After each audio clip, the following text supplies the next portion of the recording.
مولانا سردار احمد صاحب رحمتullah علیہ کے پاس نا ایک بوڑھی اماں اپنا بیٹا چھوڑ گئی. تو حضرت صاحب نے کوئی 2 4 5 مہینے رکھا. تو بعد میں اس کی اماں کو بلا کے کہا کہ تو بیوہ ہے، بیٹا تیرا یتیم ہے، میں نہیں چاہتا کہ اس کا وقت ضائع ہو. یہ پڑھنے والا کوئی نہیں، سارے نہیں بھائی پڑھنے والے ہوتے. اب یہاں علماء بیٹھے ہیں، میں بے ادب بھی نہ ہو جاؤں. کچھ پورے 8 سال لگا کے بھی آ جاتے ہیں، سند بھی ان کے پاس ہوتی ہے. ناراض نہ ہو جانا، یہ تو سب اچھے لوگ ہیں. سند ہوتی ہے پر پتہ کوئی نہیں ہوتا. یہ اعلیٰ حضرت نے لکھی ہے بات. سند ہوتی ہے، پوری ڈگری ہوتی ہے، اس پہ کئی لوگوں کے سائن بھی ہوتے. تو بہت سارے طالب علم ایسے ہوتے ہیں جو مدارس میں کہتے ہیں میں فاضل فلاں ہوں، لیکن کوئی شے پاس. تو مولانا سردار احمد صاحب محدث اعظم پاکستان رحمتullah علیہ اس بوڑھی کو کہنے لگے تیرا بیٹا کون دینا ہے، پڑھنا پڑھانا اس نے کچھ بھی نہیں. تو یتیم بچہ ہے، کل کو تو کہے گی کہ میرے بیٹے نے وقت ضائع کیا تو واپس لے جا. بوڑھی اماں رونے لگ گئی، کہنے لگی میں پڑھانے تو نہیں لائی تھی، میں تو آپ کو رب کا ولی سمجھتی ہوں، میں تو نوکری کرانے لائی تھی. نوکری. حضرت انس بن مالک کہتے ہیں میری اماں بھی حضور کی بارگاہ میں دے گئی تھی. حضور کی بارگاہ میں یہ نہیں کہا تھا کہ یا رسول اللہ پڑھا دیں، ہاں میں ذمہ داری سے بات کر رہا ہوں. یہ نہیں کہا تھا حضور مجاہد بنا دیں. یہ تھوڑی کہا تھا کہ یا رسول اللہ صلی اللہ تعالی علیہ وسلم سے مفسر محدث محقق مفتی بنا دیں. حضرت انس کی اماں کہہ گئی تھی سونیا جب تک یہ رہے گا نا آپ کی نوکری کرے گا، یہ گھر کے کام کاج کرے گا، ڈیوٹی کرے گا. حضور یہ آپ کی نوکری کرے گا. تو میرے محبوب نے پھر دعا کر دی اللہ اسے برکت عطا فرما. تم سمجھتا ہے خدمت والا خالی رہ جاتا ہے؟ جتنا ذائقہ خدمت والے کو ملتا ہے، جو اس کے نصیب میں آتا ہے، وہ کسی کا نصیب کہاں بھائی. حضرت انس کہتے ہیں حضور نے دعا کر دی برکت کی. مجھے تو کھیتی باڑی آتی بھی نہیں تھی، پر لوگوں کے باغ میں سال میں 1 دفعہ پھل لگتا تھا، میرے باغ میں 2 دفعہ لگتا تھا. حضور نے دعا کر دی یا اللہ اسے اولاد دے. فرماتے ہیں میرے بیٹے، میرے پوتے، میرے نواسے، میری بیٹیاں. فرماتے ہیں میں زندہ ہوں اور میری 100 اولادیں موجود ہیں. پریشان ہو گیا 100 سن کے کہ بچے 2 ہی اچھے. 100 اولادیں میری موجود ہیں. حضرت انس بن مولانا سردار احمد صاحب کے پاس نا چھوڑ گئی بچہ. کہنے لگی حضرت جی میں کو پڑھانے کے لیے تھوڑا چھوڑ گئی ہوں، میں تو اس لیے چھوڑ کے گئی ہوں کہ آپ مہربانی کریں خدمت کرائیں. تو حضرت جی کہنے لگے کوئی ایسا کام ہی نہیں، خدمت والا کیا کراؤں. کہنے لگی پٹھے پوا لیا کرو. جی ہن لڑ پیندے نے، کہنے نے بچے کام کر دیں مدرسے دا. حالانکہ اب کہاں بچے کام کرتے ہیں، اب تو گزر گیا دور، اب تو بچے کام کراتے ہیں. اب بچے بھی ناراض ہو رہے ہیں، گھور گھور کے دیکھ رہے ہیں. صحیح پہ رہا ہوں آپ کو، بچے کام کراتے ہیں، بچے کہاں کام کرتے. کہنے لگی یہ چارہ ڈالے کرے گا آپ کی بھینسوں کو. تو حضرت نے اس کو کہا کہ بی بی چارہ میری بھینسوں کو ڈالنے کے لیے میں نے بندہ رکھا ہوا ہے، تو جا لے جا. کہنے لگی ہاتھ باندھ کے حضور مہربانی کریں رکھ لیں چارہ ڈالے گا. اور پتر توجہ سے چارہ ڈالنا حضرت کی بھینسوں کو. رونے لگی. حضرت نے رکھ لیا، مہینے کا خرچہ بھی دیتے. شام کو نا وہ سارا دن کام کرتا، شام کو آ کے پیروں میں بھی بیٹھ جاتا. حضرت جی لائیں تیل تھوڑا سا، پیر نہ دبا دوں. 8 سال ساتھ والے پڑھتے رہے، یہ بیچارہ نوکری کرتا رہا. میرا روپ بھی نہیں تے میرا رنگ بھی نہیں، اور مینو یار منان دا ٹنگ بھی نہیں. کبھی کبھی نا حضرت بلال حبشی فارغ ہوتے نا تو نبی پاک کی بارگاہ میں عرض کرتے حضور کوئی کام تو نہیں، سارے ہو گئے، حضور جاؤں ذرا. چلے جاتے. ایک دن سلمان فارسی کہنے لگے یا رسول اللہ یہ بلال کہاں جاتا ہے. فرمایا جا دیکھ کے تو آ. حضرت سلمان واپس آئے تو آ کے رونے لگے. کہنے لگے سونیا جب یہاں سے جاتا ہے نا تو جا کے سیدہ فاطمہ کی چکی پیسنی شروع کر دیتا، بی بی صاحبہ کے کام کرنے لگتا ہے. گھر میں جا کے اسنین کی ڈیوٹی کرتا ہے، وہاں بھی کام یہاں بھی کام. وہ چارہ ڈالتا رہا، اس نے چارہ ڈالا. حضرت محدث اعظم کی بھینسوں کو دستار فضیلت کا وقت آ گیا. سارے پگڑیاں سجا کے آ گئے، آج دستار ہوگی.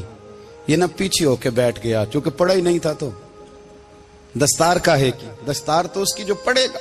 ہم نے تو پڑھا ہی نہیں، ہم نے تو یار پڑھا، گھر پڑھا، ڈیوٹی کری. حضرت محدث اعظم رحمتullah علیہ کے ہاں جب اعلان ہونے لگا نا کہ اب دستار ہوگی تو حضرت نے پہلا اعلان اس کا فرمایا. تو مت جان لا بندہ کپڑے بھی کدی کدی بدل دے نا. وہ کہتا ہے جس حال میں بھی تھا میں پلٹ کے دیکھنے لگا کہ پڑھا پڑھایا تو ہے، کوئی شے نہیں. تو یہ ماجرا کیا ہے. پیچھے سے اٹھ کے آئے تو کہتے ہیں باقیوں کی دستار کسی عالم نے کی, کسی صوفی نے کی, لیکن یہ بھینسوں کو چارہ ڈالنے والا جب آیا تو محدث اعظم نے فرمایا پگڑی کے بال کو کوئی ہاتھ نہ لگائے, یہ ساری دستار میں نے کرنی ہے. اور فرماتے ہیں حضرت بال بھی دیتے جاتے تھے اور آنسو بھی بہاتے جاتے تھے, ماتھا بھی چومتے تھے اور فرماتے تھے دستار کے بعد چلا تو نہیں جائے گا یار, مجھے تو عبادت بھی نہیں رہ گئی, مجھے تو چابیوں کو بھی نہیں پتا کون سی کہاں رہتی ہے, جائے گا تو نہیں تو رو پڑا. کہنے لگا سونے جائے تو وہ جس کے پلے کوئی شے ہو, آتا جاتا تو ہے کچھ نہیں, مجھے کس نے رکھنا ہے, میں نے کہاں جانا ہے, ادھر کہاں تو ادھر ہی رہوں گا. وہ اس طالب علم کے سارے استاد بھائی کہتے ہیں اس نے دستار کرائی, پڑھا پڑھایا کچھ نہیں, پر جو مسئلہ اڑ جاتا تھا نا, وہ جو اڑ جاتا تھا نا, وہ جا کے اس سے پوچھتے تھے تو کتابیں کھولنے کی ضرورت نہیں پڑتی تھی. مولانا امجد علی صاحب اعظمی رحمت اللہ علیہ فرماتے ہیں یکدم اعلیٰ حضرت کا دروازہ کھلا, یہ بھی میرے اعلیٰ حضرت کی زندگی ہے, اسے بھی دیکھ, یکدم دروازہ کھلا تو بوڑھے امام کے پیروں میں جوتا کوئی نہیں, اور اعلیٰ حضرت سر پٹ دوڑے. میں قریب گیا, میں نے کہا حضور میں صدقے جاؤں, کہاں جا رہے ہو؟ کہنے لگے کسی نے بتایا میرا مرشد کا بیٹا ریلوے اسٹیشن سے گزرنے والا ہے, امجد علی دیر نہ کر یار, کہیں شہزادہ ناراض نہ ہو جائے, میرے مرشد کا بیٹا, میرے شیخ کا پوتا, یار ذرا جلدی کر. کہتے ہیں اعلیٰ حضرت دوڑے ریلوے اسٹیشن پہ. انہیں اگر فتوے لکھنے آتے تھے کل کے رضا ہے خنجر خونخوار برق بار, تو وہ یہ بھی کہا کرتے تھے کیسے آقاؤں کا بندہ ہوں رضا, بول بالے میری سرکاروں کے. دوڑے گئے ریلوے اسٹیشن پہ, اور بوڑھے شیخ صدر الشریعہ کہتے ہیں میں نے کہا حضور میں نہ چلا جاؤں؟ کہنے لگے نا پتر, میں نے بڑا نمک کھایا اس گھر کا, میں نے بڑی نوکری کری ہے, میری اپنی ڈیوٹی ہے, تمہاری تو نہیں نا. میرے شیخ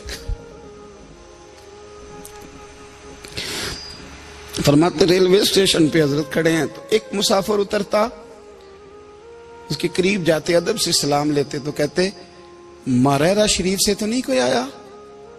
کہتے وہ مسافر گزر جاتا, دوسرا آتا تو پھر قریب جاتے, کہتے وہ اس کے آستانے سے تو نہیں آئے, ادھر سے تو نہیں کوئی آیا.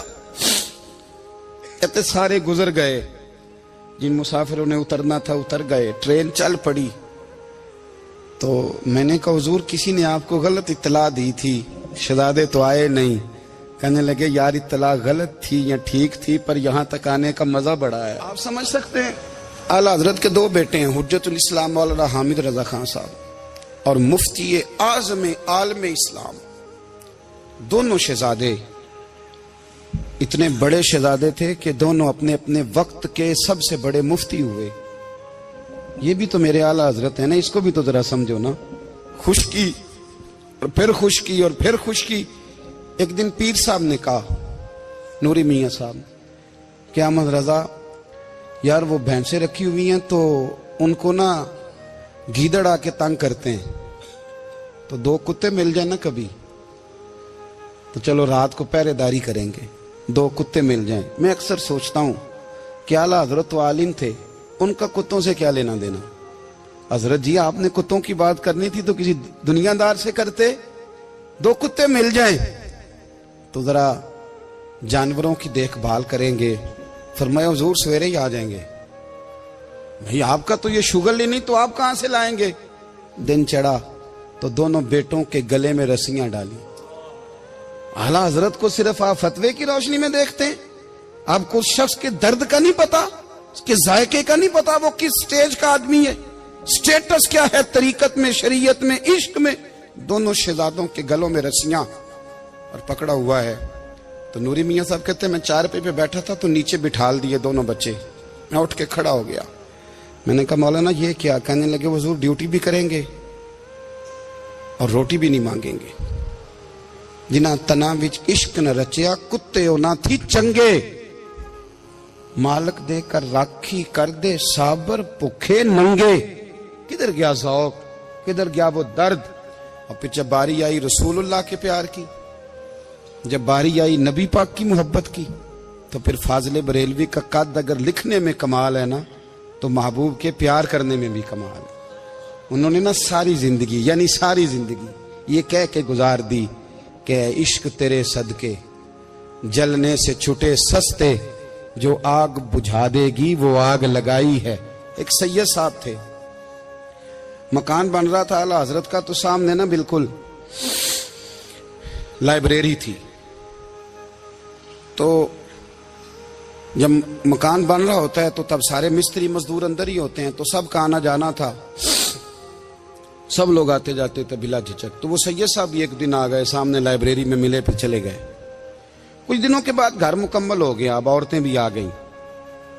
تو شاہ جی کو پتہ نہیں تھا، وہ پرانا ہی ماحول سمجھ کے نا، مولانا ظفر الدین بہاری کہتے ہیں پرانا ہی ماحول سمجھ کے تو اندر آ گئے، اور جیسے ہی اندر داخل ہوئے سامنے گھر کی عورتیں دیکھی تو شاہ جی معذرت معذرت معذرت کرتے پریشان ہو گئے، اور پھر جب دوبارہ پلٹنے لگے تو اعلیٰ حضرت دوڑ کے گئے، ہاتھ چومے، کہنے لگے شاہ جی آپ کو تو پتہ نہیں تھا، اور آپ مہربانی کریں یہ معذرت والا لفظ واپس لیں، یہ میرے گھر کی عورتیں نہیں، یہ تو سیدوں کی باندیاں ہیں، یہ تو نوکرانی ہیں، تو آپ مہربانی کریں، یہ انداز آپ کا جو ہے یہ درست نہیں، آپ مہربانی فرمائیں اندر آئیں۔ اور پھر سارے خاندان کو لے کے پردے کے پیچھے کھڑا کیا اور کہنے لگے شاہ جی کو غلطی لگ گئی، انہوں نے ہم سے معذرت کی، اب ہم سارے مل کے ان سے معذرت کریں گے، اس لیے کہ یہ رسول اللہ کا خاندان۔ یار تھوڑا بہت دو چار لفظ جس بندے کو آ جائے نا، دو چار لفظ، میں ذاتی طور پہ نا آپ کو پتہ ہے میں تو نعت خانوں سے تو ہماری بنتی نہیں، بہت سارے نعت خان تو ہمیں ویسے ہی نہیں، میں کہتا ہوں نعت آنے دے جانے کا نام نہیں، نعت تو کلام کا نام ہے۔ کسی بزرگ کی بات پڑھو، کچھ مطلب اس میں کوئی ذوق ہو، کوئی درد ہو، یہ کیا بات ہوئی جو آج کل کام شروع ہے۔ لیکن آپ کو پتہ ہے ہم نعت خان کی بھی عزت کرتے ہیں، میں جس نعت خان سے نعت سنتا ہوں میں دل کی قلب کی گہرائی سے اس کا حیا کرتا ہوں، میں اکرام کرتا ہوں، اللہ جانتا ہوں، میں اعزاز دیتا ہوں، اس لیے کہ میں سمجھتا ہوں یہ جب بولتا ہے نا تو مجھے مدینے والے کی یاد آتی ہے، یہ نبی کریم کی یاد دلاتا ہے، تو اس کا اعزاز ہے۔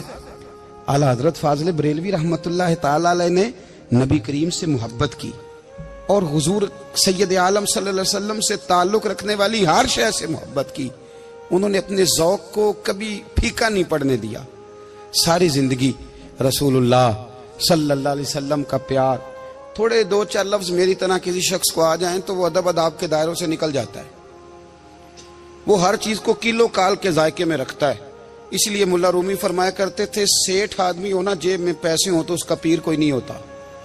اگر کوئی عہدہ مل جائے، بندہ کسی درجے پہ پہنچ جائے تو اس بندے کا بھی مرشد ہے، اور اگر چار لفظ پڑھ جائے تو اکثر میری طرح کے بندے خلیفے ہوتے ہیں، مرید نہیں ہوتے۔ ناراض تو نہیں ہو گئے آپ لوگ؟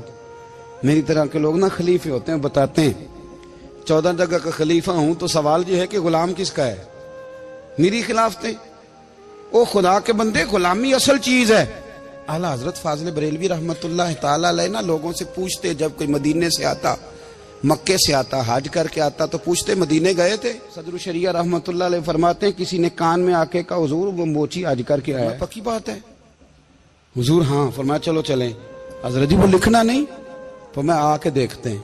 حضرت مہمان اوے آ کے دیکھتے ہیں، کہتے دوڑنے لگے، وہ جوتے گانٹ رہا تھا، جا کے پوچھا حج کر کے آئے ہو؟ کہا ہاں۔ مدینہ شریف گئے تھے؟ وہ جس بندے کے پاس لوگ تاریخیں لینے جائیں تو ٹائم نہ ملے، بھائی آج مدینے گئے تھے؟ کہنے لگا جی بڑا کرم کیا سرکار نے، میں تو 1.5 مہینہ رہ کے آیا ہوں۔ کہتے ہیں جبہ کہیں، پگڑی کہیں، قلم کہیں، شاگرد کہیں، مرید کہیں، اور اندر نہیں، حجرے کے اندر چھپ کے کسی کی تعظیم نہیں، چوک میں موچی جوتے گانٹنے والا دنیا دیکھ رہی ہے، اعلیٰ حضرت جھکے اور موچی کے پیر چومنے شروع کر دیے، لوگ پکڑ دیں حضور یہ کیا؟ وہ بھی پیر، کہنے لگے پیچھے ہٹ جاؤ، یہ وہ قدم ہے جو میرے مصطفیٰ کریم کے در دولت سے ہو کے آئے، حرم کی زمین اور قدم رکھ کے چلنا، ارے سر کا موقع ہے ہو جانے والے، یہ ذائقہ، یہ درد۔ تو اعلیٰ حضرت نے نا ذوق والی زندگی گزاری، ادب والی زندگی گزاری، پریم والا وقت گزارا، عشق والا وقت گزارا۔ حضرت بلال حبشی کبھی سپاہ سالار بنے تھے کسی جنگ میں، کسی صوبے کے گورنر بنے ہوں؟ بولو تو صحیح یار۔ ان کا تعارف کیا تھا؟ نبی کریم کے غلام،